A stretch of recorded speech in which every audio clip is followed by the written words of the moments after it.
ሰላም ሰላም እንዴት አላችሁ? ይህ ከዜሮ ጀምረን ፎቶሾፕን አንድ በአንድ የምንማርበት ኮርስ 15ኛው ቪዲዮ ነው። በዚህ ቪዲዮ ክሎን ስታምፕ፣ ፓተርን ስታምፕ እንዲሁም ሂስቶሪ ብረሽ እና አርት ሂስቶሪ ብረሽ ቱል እናያለን። አሁን ቀጥታ ወደ ትምህርታችን እንሂድ። እኔ እስማኤል ከማል ነኝ። ይህ ተልዊን ነው።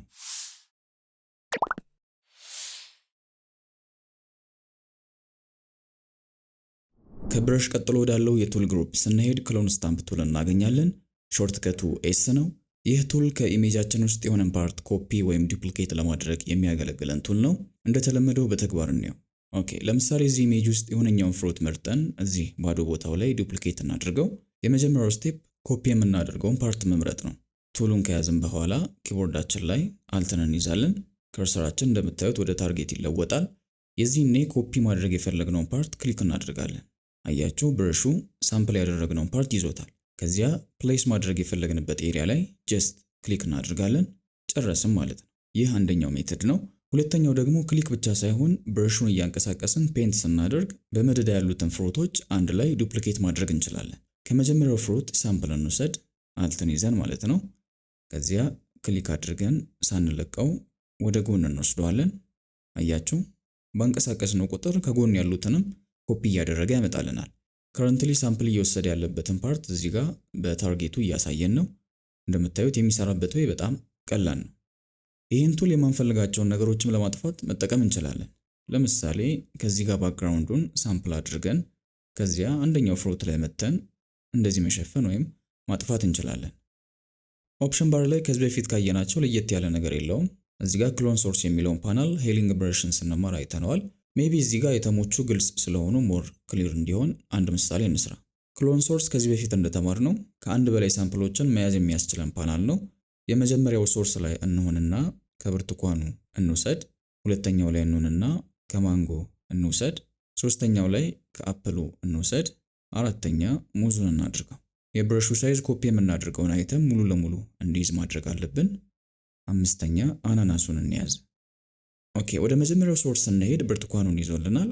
ፕሌስ ስናደርግ ተጨማሪ ነገር እንዳይገባብን የብረሹን ሳይዝ በአይተሙ ልክ እናደርገዋለን። ሁለተኛው ማንጎን ይዞልናል። ሶስተኛው አፕሉን ይዞልናል። አራተኛው ሙዙን ይዞልናል። አምስተኛው አናናሱን ይሰጠናል። በዚህ መልኩ ሶርሱን እየቀያየረን ብዙ አይተሞችን በቀላሉ ዱፕሊኬት ማድረግ እንችላለን። አይ ቲንክ ግልጽ ነው። ይህ ቱል ከሄሊንግ ብረሽ ጋር ሊመሳሰልባችሁ ይችላል። ኦፍ ኮርስ አብዛኛው ነገሩ ተመሳሳይ ነው። ልዩነቱ ሄሊንግ ብረሽ ዱፕሊኬት ብቻ ሳይሆን የሚያደርገው ኮፒ የተደረገውን ፓርት ፕሌስ ከምናደርግበት ኤሪያ ጋር ብሌንድ ያደርገዋል። ይህኛው ክሎን ስታምፕ ግን ስራው ጀስት ኮፒ ማድረግ ብቻ ነው። ወደ ቀጣዩ ቱል ስንሄድ ፓተርን ስታምፕ ቱል ነው የምናገኘው። ይህ ቱል ቀጥታ ከኢሜጃችን ጋር የሚያደርገው ኢንተራክሽን የለም። ስራው ፓተርኖችን ፔንት ማድረግ ነው። ኦፕሽን ባር ላይ እዚህ ጋር ፓተርኖችን ከዚህ በፊት እንዳየነው እንመርጣለን። ከዚያ ጀስት ፔንት ማድረግ ነው። ምናልባት ለየት ያለው ፊውቸር እዚህ ጋር ኢምፕሬሽኒስት የሚለው ቼክ ቦክስ ነው። ቼክ ስናደርገው ቀጥታ ፓተርኑን ራሱ ከመስራት ይልቅ የብለሪ ወይም የኦይል ፔይንቲንግ ኢፌክት ጨምሮ እንደዚህ አይነት ሪዛልት ይሰጠናል። በዚሁ አጋጣሚ የራሳችንን ከስተም ፓተርን እንዴት ክሬት እንደምናደርግ እኔ ሬክታንጉላር ማርኪ ቱልን እንይዝና ፓተርን የምንሰራበትን ኤሌመንት ኦር ኦብጀክት እንደዚህ ሰሌክት እናደርገዋለን። ከዚያ ኤዲት ውስጥ ከስር እዚህ ጋር ዲፋይን ፓተርን እንለዋለን። ስም እንስጠው፣ ኦሬንጅ እንበለው። ከዚያ ፓተርን ውስጥ ከስር ታገኙታላችሁ። ሰሌክት አድርገን በዚህ መልኩ በራሳችን ፓተርን ፔንት ማድረግ እንችላለን። እንዳያችሁት በጣም ቀላል ነው። ወደ ቀጣዩ የቱል ግሩፕ ስንሄድ ሂስትሪ ብረሽ እና አርት ሂስትሪ ብረሽ ቱል እናገኛለን። ሂስትሪ ብረሽ ኢሜጃችን ላይ የሰራናቸውን ስፔሲፊክ አክሽኖች አንዱ ለማድረግ የሚጠቅመን ቱል ነው። ለምሳሌ ብረሽ ቱልን ይዘን 3 መስመሮችን ብንሰራ የተለያየ ከለር እናድርጋቸው። ኦኬ፣ መጀመሪያ ላይ የሰራነውን መስመር ማጥፋት ብንፈልግ ምንድነው የምናደርገው? ለምሳሌ እንደለመድነው ኮንትሮል ዜድ ብናደርግ የመጀመሪያውን ለማጥፋት ብለን ሁሉን ማጠፋ ናቸው። ምክንያቱም መጀመሪያ የሰራነው ላይ ደርሰን አንዱ ለማድረግ ከሱ በፊት ያሉትን ስቴፖች አንዱ ማድረግ አለብን። ኮንትሮል ዜድ ስፔሲፊክ የሆነን አክሽን ለይተን አንዱ ለማድረግ አይጠቅመንም ማለት ነው። የሚጠቅመን ማን ይሆናል ማለት ነው? አሁን እያየን ያለነው ሂስትሪ ብረሽ። ሂስትሪ ብረሽን በመጠቀም በዚህ መልኩ በቀላሉ የፈለግነውን ላይን ብቻ ማጥፋት እንችላለን። ተግባባን? ይህ ቱል ዳይሬክትሊ ከሂስትሪ ፓናል ጋር ኢንተራክት እያደረገ ስፔሲፊክ የሆኑ አክሽኖችን አንዱ ማድረግ ይችላል። ዊንዶውስ ውስጥ እንግባና ሂስትሪ የሚለውን ፓናል እንክፈተው። ይህ ፓናል ዶክመንታችን ላይ የምንወስዳቸውን እያንዳንዱን አክሽኖች ሪከርድ እያደረገ እዚህ ጋር ሊስት ያደርግልናል። ኢሜጁን ኦፕን ከማለት ጀምሮ እስካሁን ያደረግናቸውን አክሽኖች በሙሉ እንደምታዩት ሪከርድ አድርጓቸዋል። በደንብ ግልጽ እንዲሆን ይህን አጥፍቼ እንደገና እንደ አዲስ እንየው። ኦኬ አሁን ብረሽ ቱልን ይዘን ፔንት ስናደርግ አያችሁ አንድ አክሽን ሪከርድ አደረገ። ከለር ቀይረን እንደገና እዛው ላይ ፔንት ብናደርግ ሌላ የብረሽ አክሽን ይጨምራል። ሶስተኛ በሌላ ከለር እንጨምር። እንደምታዩት እያንዳንዱ ነገር ሪከርድ ያደርጋል። አሁን ሂስትሪ ብረሽን ይዘን ብናጠፋ ኦኬ ሶስቱንም ፔንቶች አንድ ላይ ያጠፋናቸው ነው። ይህ የሆነው ለምንድን ነው? ሂስትሪ ፓናል ላይ እንደ ሪፈረንስ ፖይንት የተጠቀመው ኢሜጁን ስለሆነ ነው። ያ ማለት በዚህ ቱል ክሊር እያደረግን ስንሄድ መጨረሻ ላይ የሚቆምበት ሪፈረንስ ፖይንት ኢሜጁን ነው ያደረግነው። በእርግጠኛ አይደለም ያደረግነው፣ ባይ ዲፎልት ኢሜጁ ላይ ስለሚሆን ነው። ስፔሲፊክ የሆነን አክሽን ማጥፋት ስንፈልግ እያጠፋ ሄዶ የሚቆምበትን ስቴፕ ወይም ሪፈረንስ ፖይንት ስፔሲፋይ ማድረግ አለብን ማለት ነው። እንዴት ነው የምናደርገው?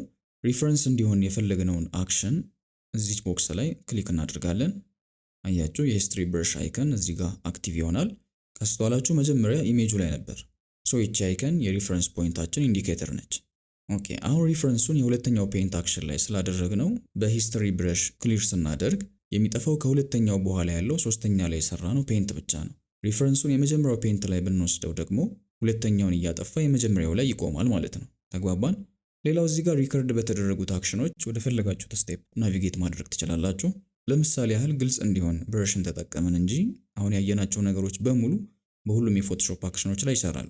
ፋይል ክሬት ማድረግ፣ ኢሜጅ ማስገባት፣ ትራንስፎርም ማድረግ፣ እነዚህ ሁሉ ነገሮች ሪከርድ ይደረጋሉ። ኦኬ ወደ ቀጣዩ እዚህ ግሩፕ ውስጥ ወዳለው ቱል ስንሄድ አርት ሂስትሪ ብረሽ እናገኛለን።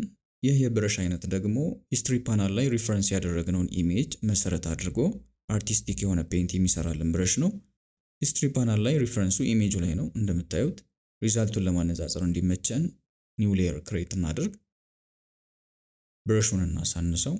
አሁን ፔንት ስናደርግ አያችሁ የሚሰጠንን ኢፌክት። እዚህ ጋር በአንድ የፔንቱ የሚያዳርሰውን ኤሪያ ሴት ማድረግ እንችላለን። ለምሳሌ 200 ፒክሰል ላይ ብናደርገው አያችሁ በአንድ ክሊክ ምን ያህል ቦታ እንደሚያዳርስ። እዚህ ስታይል ውስጥ ደግሞ የተለያዩ የፔንት ስታይሎችን ይሰጠናል። እየቀያየራችሁ ቼክ አድርጓቸው። የዛሬው የፎቶሾፕ ኮርስ 15ኛው ቪዲዮአችን ይህን ይመስላል። ሁሉም ነገር ግልጽ እንደነበር ተስፋ አድርጋለሁ። በቀጣዩ ቪዲዮ እስከምንገናኝ ሰላም።